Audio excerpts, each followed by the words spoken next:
Hey everybody, apologies for the woody woodpecker sound. Things are happening in the sauna. Dun, dun, dun.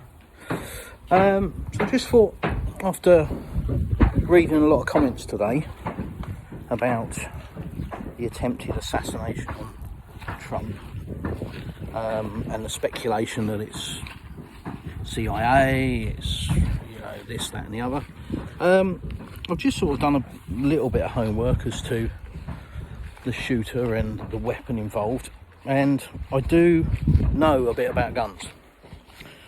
Doesn't matter how or why, but from what I understand, the shooter, or certainly what I can see so far, and please correct me if I'm wrong, the shooter was using an AR platform. If that was government staged, they wouldn't be using an AR platform from 100 plus meters out. Some people have suggested a 22 caliber long rifle or something. Again, no.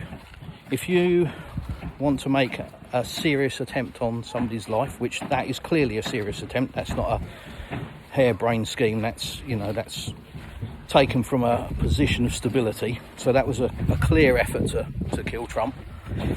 You're going to go with something that A, is pinpoint accurate at that kind of range, and B, is extremely powerful, because if you are off by an inch or two, whatever it hits, it will take off. Also, trying for a headshot from that range with an AR, you're going to have to be good with a gun, and at 20 years of age I don't think he's had the experience, to be honest. So I think, had that been government planned, the weapon used for plus 100 metres and to cover the aspects that I've said would be more likely something like a 6.5 Creedmoor, mainly because of the accuracy. Fairly low recoil, very, very fast, very, very powerful, and it will take off whatever it hits. So like I say, if the shooter is slightly off, it's not going to matter. Even if it's a shoulder shot, it's just going to be major trauma. So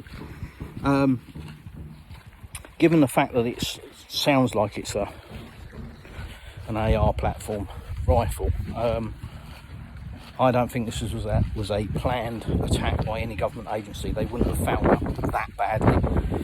So you're down to, one guy that's just decided enough is enough in his view, or maybe a group of guys and he's the guy that's stuck his hand up for it. He's 20 years of age. Let's face it, if you're a male watching this, did you know your arse from your elbow at 20 years of age? No. Way too easily led, way too easily manipulated. Show them a couple of books, pump your fist in the air a few times, and they'll follow you to Rome. Which is a real shame. It's a wasted life. It's a couple of wasted lives. I know everybody's not feeling particularly sorry for the shooter, and to a degree that's correct. He's taken somebody else's life, but you've got to ask why. What on earth drove him to do that? Because like I say, I don't believe it's government agency. After looking at the evidence that's being thrown around, I might be wrong, but this is just my view based on what I've seen so far. So it's a shame. Two people are dead that didn't need to be,